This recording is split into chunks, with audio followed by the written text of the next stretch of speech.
करायला. सध्या झेप्टो या साईटवर द हिंदू सर्च केलं की 1947 साली भारत स्वतंत्र झाला तेव्हाचा अंक तुम्हाला मिळू शकतो. पण 1947 साली ही बातमी देशभरात कशी पसरली तुम्हाला माहितीये का? 15 ऑगस्ट 1947ला भारत स्वतंत्र झाला. पण आज सारखं हे स्वातंत्र्याचं वृत्त काही एका सेकंदात मोबाईलवर पोहोचलेलं नव्हतं. त्या काळात ना इंटरनेट होतं, ना सोशल मीडिया, ना टेलिव्हिजन. मग देश स्वतंत्र झाल्याची बातमी अख्ख्या भारताला समजली तरी कशी? यासाठी सर्वात महत्वाचं माध्यम होतं रेडिओ. 14 आणि 15 ऑगस्टच्या मध्यरात्री दिल्लीतील संविधान सभेत पंडित जवाहरलाल नेहरू यांनी ऐतिहासिक ट्रिस्ट विथ डेस्टिनी हे भाषण केलं. हे भाषण आकाशवाणीवरून प्रसारित झालं. ज्या घरांमध्ये रेडिओ होता तिथे लोक मध्यरात्री एकत्र जमले. अनेकांनी सार्वजनिक ठिकाणी रेडिओ लावून स्वातंत्र्याचा एक ऐतिहासिक क्षण ऐकला. यानंतर बातमी पोहोचवण्याची जबाबदारी होती वर्तमानपत्रांची.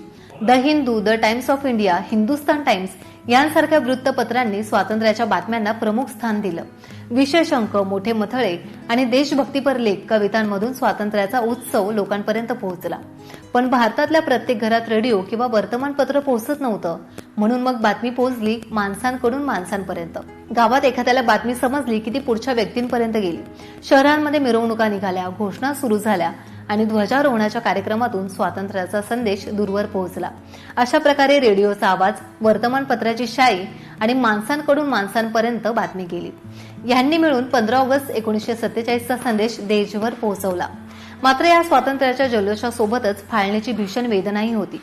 एका बाजूला स्वातंत्र्याचा उत्सव तर दुसऱ्या बाजूला मात्र हिंसाचार, विस्थापन आणि लाखो लोकांचं दुःख होतं. लोकशाही मराठी ऐका, पहा, जागरूक रहा.